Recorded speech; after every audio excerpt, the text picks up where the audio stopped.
आज के इस लेक्चर में हम डिस्कस करने वाले हैं मेटालिक रेडियाई। इससे पहले हमने डिस्कस किया था कोवेलेंट रेडियाई। कोवेलेंट रेडियाई हम यूज़ करते हैं नॉन मेटल एटम्स के लिए, और नॉन मेटल जो कोवेलेंट बॉन्ड बनाता है उन एटम के लिए हम कोवेलेंट रेडियाई टर्म यूज़ करता है। अब वो एटम जो मेटल फॉर्म में है, इसके लिए हम टर्म यूज़ करते हैं मेटालिक रेडियाई।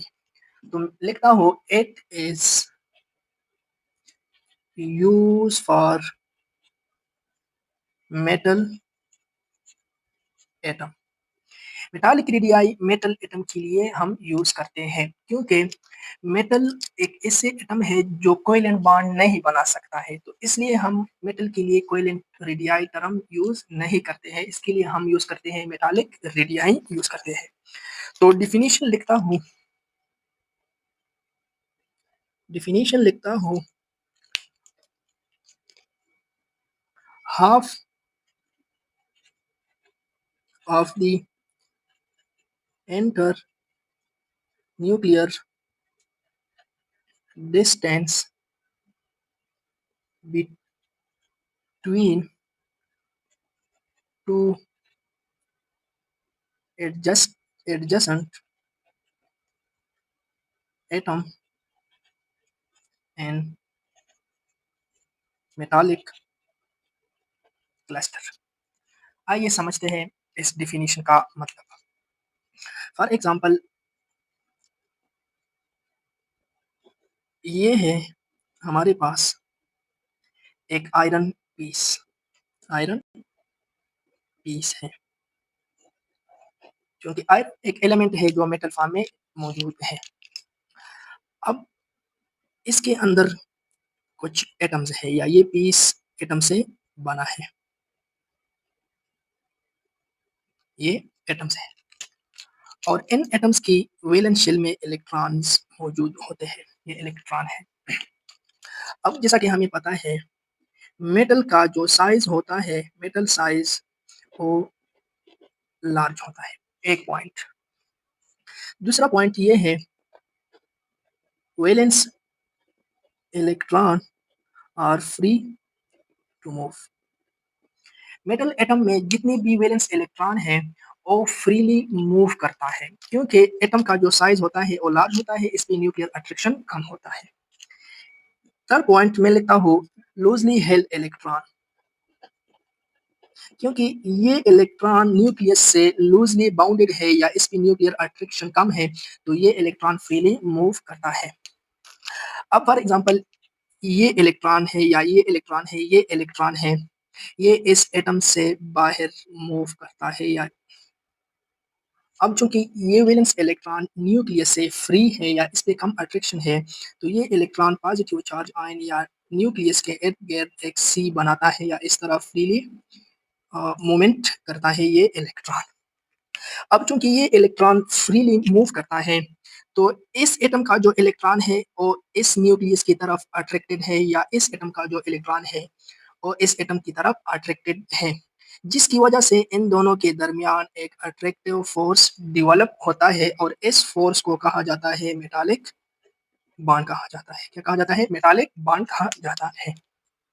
अब half of the distance या half of the internuclear distance between two adjacent atom in a metallic cluster। Cluster का मतलब है ग्रुप ऑफ एटम। अब ये एक ग्रुप ऑफ एटम है। इन ग्रुप ऑफ एटम में एक एटम के जो एडजेसेंट एटम है, इन दोनों के दरमियान जो डिस्टेंस है, न्यूक्लियर डिस्टेंस है, इसका हम हाफ ले ले, इसको मेटालिक रेडियाई कहा जाता है। अब जो मेटालिक रेडियाई है वो ग्रेटर देन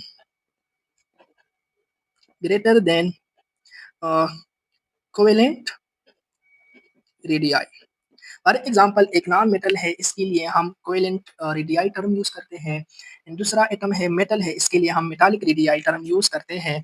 तो मेटल या मेटालिक रेडियाई का जो वैल्यू है वो कोवेलेंट रेडियाई से ज्यादा है, क्योंकि कोवेलेंट बॉन्ड एक स्ट्रांग बॉन्ड है जब ये एक स्ट्रॉन्ग बॉन्ड है तो दो एटम्स के दरमियान जो अट्रैक्शन है वो ज़्यादा है, जिस वजह से दो एटम आपस में करीब होते हैं। जब आपस में करीब होते हैं तो इनके दरमियान डिस्टेंस या रेडियाई कम होती है। इस तरह जो मेटालिक बॉन्ड है, ये कोवेलेंट बॉन्ड से वीक है। Metallic bond is weaker then covalent bond. ये कोवेलेंट बॉन्ड से वीक होता है। जब कोवेलेंट बॉन्ड से वीक होता है तो दो एटम्स के दरमियान जो अट्रैक्शन है वो कम है। जब अट्रैक्शन कम हो तो डिस्टेंस ज़्यादा हो। जब डिस्टेंस ज़्यादा हो तो मेटालिक रेडियाई भी किसी भी मेटल एटम के लिए ज़्यादा होती है। अब आप लोगों के सामने मैं एक टेबल बनाता हूँ जिसमें हर मेटल का जो मेटालिक रेडियाई है इसकी वैल्यू लिख देता हूँ। तो group number first, second, third, fourth, fifth and six, क्योंकि इन सेवन जो है नॉन मेटल है। ग्रुप नंबर जो सेवन है नोबल गैस, इसमें जितनी भी एलिमेंट्स है ये सब नॉन मेटल है। Element with atomic radii. अब जो फर्स्ट ग्रुप से लिथियम है इसका जो एटॉमिक रेडियाई है वो है 1.55। इस तरह जो सोडियम है इसका जो मेटालिक रेडियाई है 1.90। कैल्शियम का जो मेटालिक रेडियाई है वो है 2.35। रुबीडियम का जो मेटालिक रेडियाई है वो है 2.48। सेकंड ग्रुप से बेरिलियम का जो मेटालिक रेडियाई है वो है 1.12।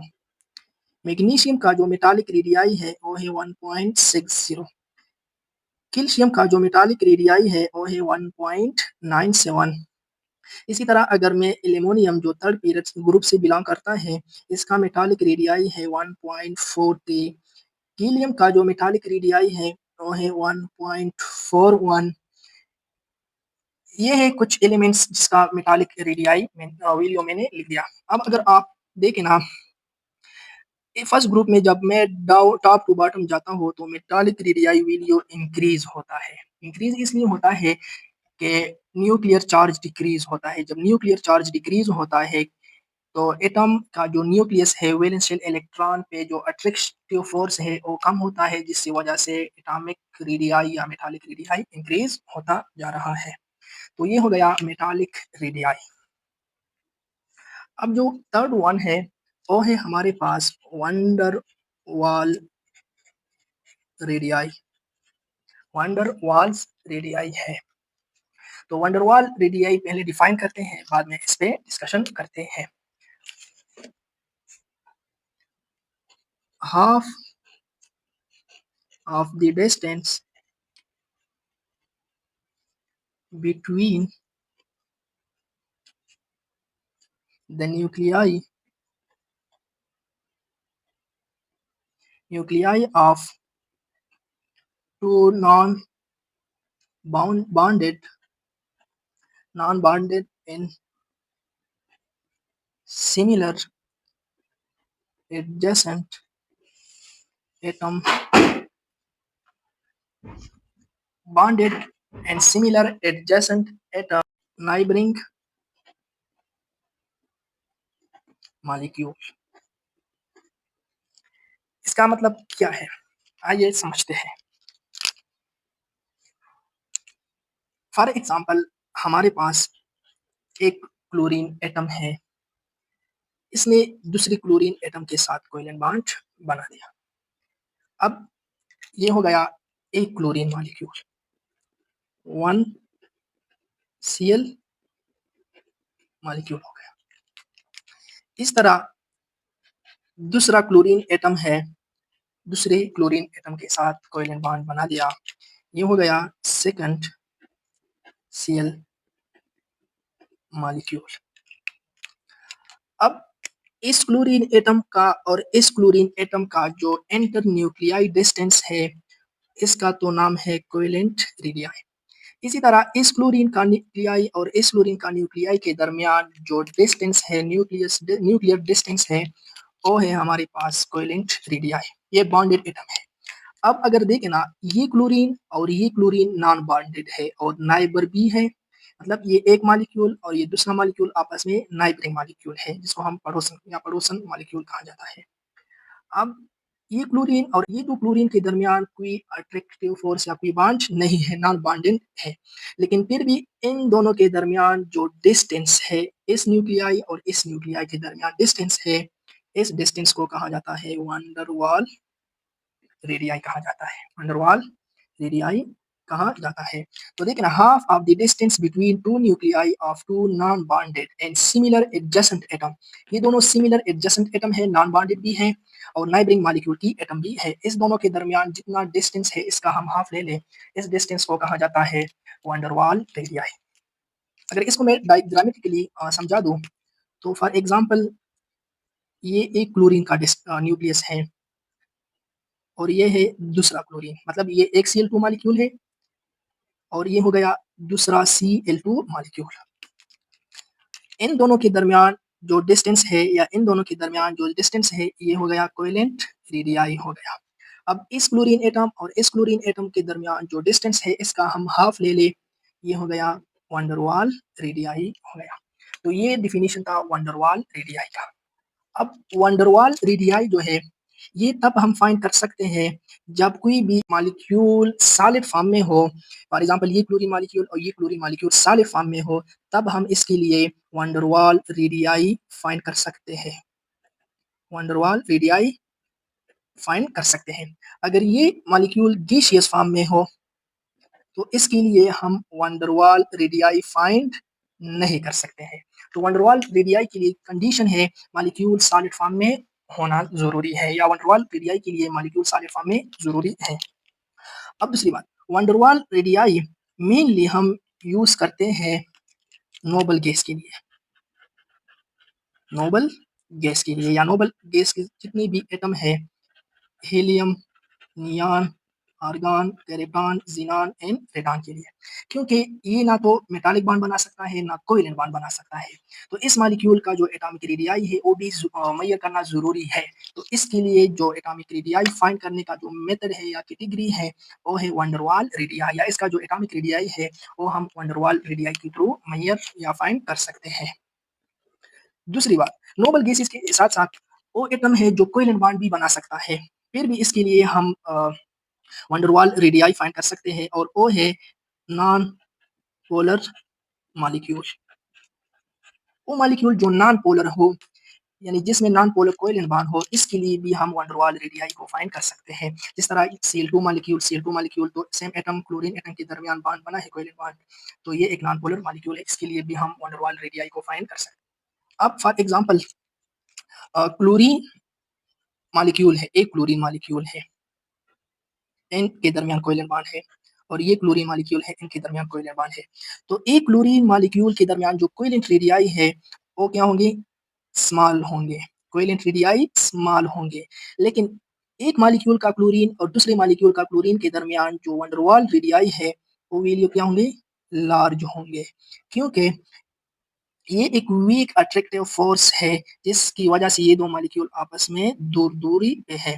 तो जिसकी वजह से ये मॉलिक्यूल आपस में फार अवे है, तो इनके दरमियान डिस्टेंस ज़्यादा है। लेकिन इनके दरमियान डिस्टेंस कम है, क्योंकि ये एक स्ट्रॉन्ग अट्रैक्टिव फोर्स है। तो कोवेलेंट रेडियाई कम है, इसके दरमियान जो वैन डर वाल रेडियाई है, वो ज़्यादा है।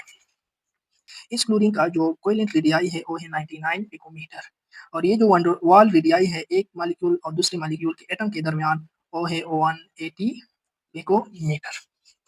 इस तरह एक और एग्जांपल लेते हैं। ये है एक हाइड्रोजन एटम और ये हो गया दूसरा हाइड्रोजन एटम, साइज़ थोड़ा स्मॉल लार्ज हो गया। इन दोनों के दरमियान जो डिस्टेंस है, ये हो गया कोवेलेंट रेडियाई। इस तरह दूसरा atom hydrogen and second hydrogen atom के दरमियान जो कोवेलेंट रेडियाई है, वो है ऑलमोस्ट वो है 37 पिकोमीटर। लेकिन इस हाइड्रोजन एटम और इस हाइड्रोजन एटम के दरमियान जो वैन डर वाल रेडियाई है, वैन डर वाल रेडियाई है, वो है 120 पिकोमीटर। तो मतलब ये है कि वैन डर वाल radii is larger than covalent radii. अब तक हमने 3 तरह के रेडियाई को डिस्कस किया है। पहला था कोवेलेंट रेडियाई, फिर था metallic radii and last one था वंडर वाल रेडियाई। तो कोवेलेंट रेडियाई मोस्टली था नॉन मेटल के लिए except noble gas. Metallic radii था मेटल के लिए और वंडरवाल रेडियाई है नोबल गैसेस के लिए प्लस नॉन पोलर मॉलिक्यूल के लिए। जो सबसे लार्ज वैल्यू है वो है कोवेलेंट रेडियाई का वैल्यू क्या होंगी, लार्ज होंगे। फिर सेकंड नंबर पे है मेटालिक रेडियाई का, इसका वैल्यू है मीडियम। एंड थर्ड पे है यानी सबसे स्मॉल वैल्यू है वो है कोवेलेंट रेडियाई। इन तीनों को मिला के जो रेडियाई बनता है इसको कहा जाता है एटॉमिक रेडियाई। यानी covalent radii plus metallic radii plus van der Waals radii is term as atomic radii, क्योंकि इन तीनों एटम्स के लिए हम डिटरमाइन करते हैं। अगर हम इसकी ट्रेंड को देखें, ट्रेंड एंड पीरियोडिक टेबल, तो इसका जो ट्रेंड है वो डिपेंड करता है न्यूक्लियर चार्ज पे डिपेंड करता है। तो पीरियोडिक टेबल में एक पीरियड होता है एंड सेकंड ग्रुप होता है। जब हम लेफ्ट टू राइट जाते हैं तो न्यूक्लियर अट्रैक्शन इंक्रीज होता है। जब न्यूक्लियर अट्रैक्शन इंक्रीज होता है तो एटॉमिक रेडियाई डिक्रीज होगा।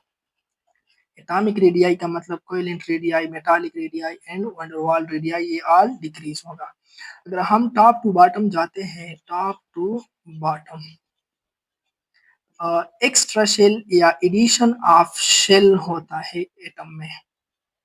जब एडिशन ऑफ शेल होता है तो एडिशन ऑफ शेल की वजह से nucleus and valence shell electron के दरमियान जो डिस्टेंस है वो इंक्रीज होता है। जब वो डिक्रीज होता है तो न्यूक्लियर अट्रैक्शन कम होता है। जब न्यूक्लियर अट्रैक्शन कम हो रहा है तो एटॉमिक रेडियाई इंक्रीज होता है। तो ये हो गया atomic radii, covalent radii, metallic radii and van der Waals radii.